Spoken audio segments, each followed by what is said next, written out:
25 years na nakagat ng aso or ng pusa tapos hindi nagpabakuna ngayon, mangamba ka pa ba o hindi na? Safe na ba? Yan ang sasagutin natin sa video na to. Si Doc Abel Manalo po ito, the veterepreneur. Ako po ay isang veterinaryo, hindi human doctor. Kaya kung meron kayong mga consultation tungkol sa human medicine, ay please consult your own doctor. I'll just give you general information about this question. No? Yung 25 years na nakagat ng aso tapos hindi nagpabakuna, maaari po, no, theoretically, merong nagsasabi na pwede pa rin mamatay sa rabies yung nakagat 25 years ago. Okay, so pwede, no, theoretically, but I will tell you my ideas about this. No? 25 years is too long, no, for the virus incubation period or window period. Ang ibig sabihin ng incubation period or window period, yan yung time na from the bite, kinagat ka, hanggang sa nagpakita ka na ng sintomas. So yung time na yon, yung time frame na yon, yun yung tinatawag na incubation period or window period. Usually yan, ang average talaga, pag nakagat ng aso na may rabies, hindi lahat ng aso may rabies ha. Yung rabies kasi virus yan, hindi pinapanganak ang mga tuta na may rabies na, nakukuha yan sa ibang aso. Okay, so ito muna, nakagat ka ng aso ngayon, in 2 to 4 months, yan ang average ng incubation period. In 2 to 4 months, magpapakita ka na ng sintomas. Medyo nahirapan ka ng lumunok, nahirapan ka huminga, parang naiba yung timpla mo, parang natatakot ka na sa tubig, natatakot ka na sa ilaw, at mga sintomas po yan ng rabies sa tao. So, if you want to ask, kung pwede ba yung 1 year, 5 years, yan, pwede yan. Medyo posible yan, in the realm of good probability pa yon. 1 year, 5 years ay pwede pang maging takbo ng incubation period ng rabies. Kaya kung nakagat ka, 1 year before, 5 years before, magpa-injection ka pa rin. Hindi dapat hinintay yan. Pag nakagat ka ngayon, magpa-inject ka na ngayon. Oo, wag ka na maghintay ng 5 hours or 7 hours kung anong sinasabi ng iba. Wag mo na hintayin yung 14 days. Ang 14 days, pinapakita lang na mas malaki ang probability na may rabies ka kung namatay yung aso or yung pusa na nakakagat sa'yo within 14 days.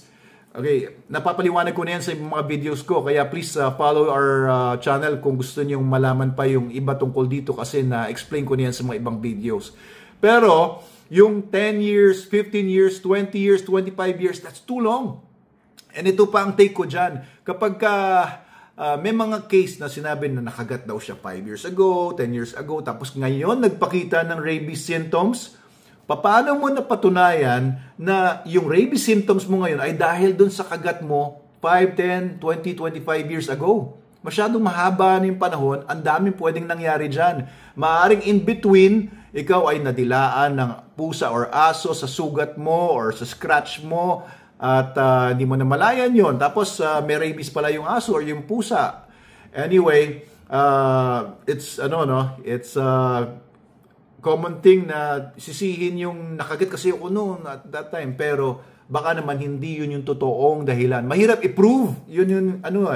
Mahirap i-prove na yun yung actual event na nag-introduce yung rabies virus sa loob ng katawan mo.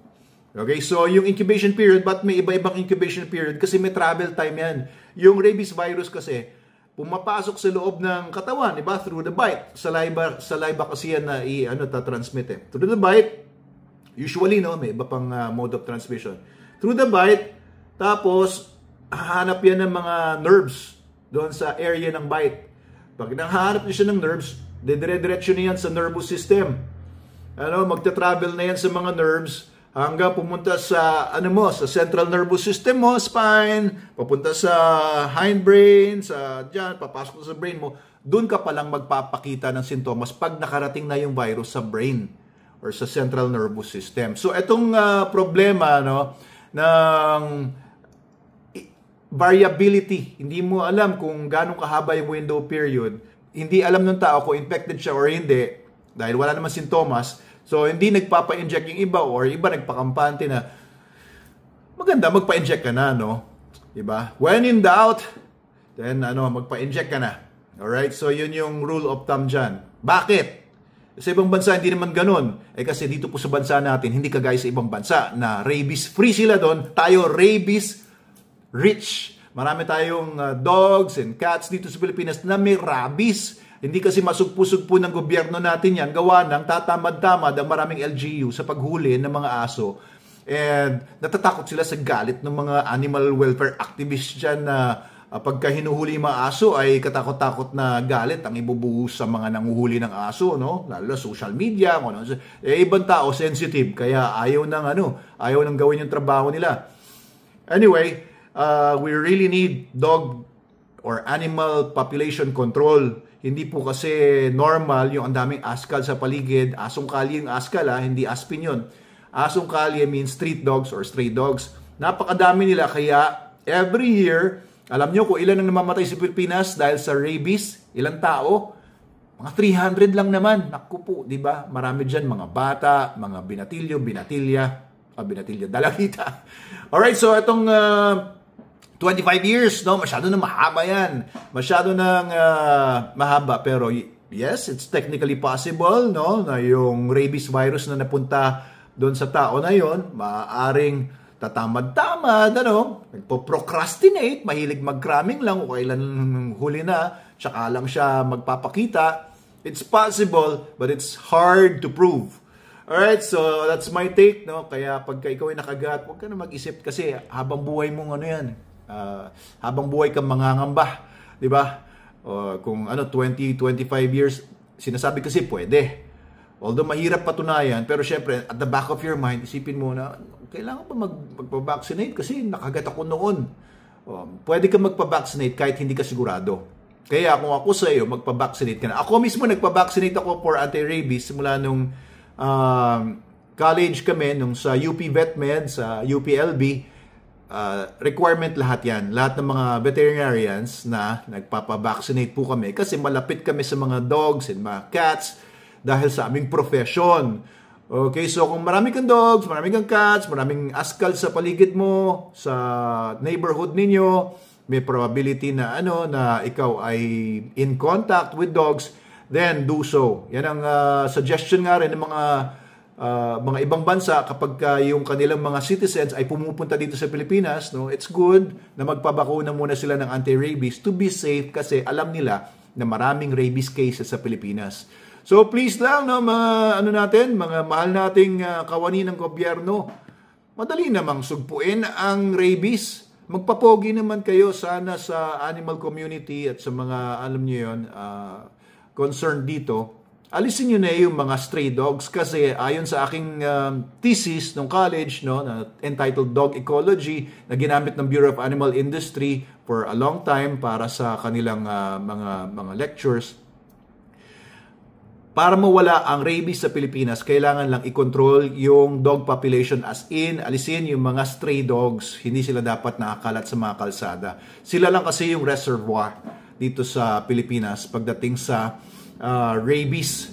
Okay, so 99% ng mga human transmission ng rabies galing sa dogs according sa World Health Organization yan.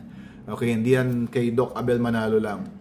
Alright, so hopefully, may magising sa government natin and sana meron talagang kumilos.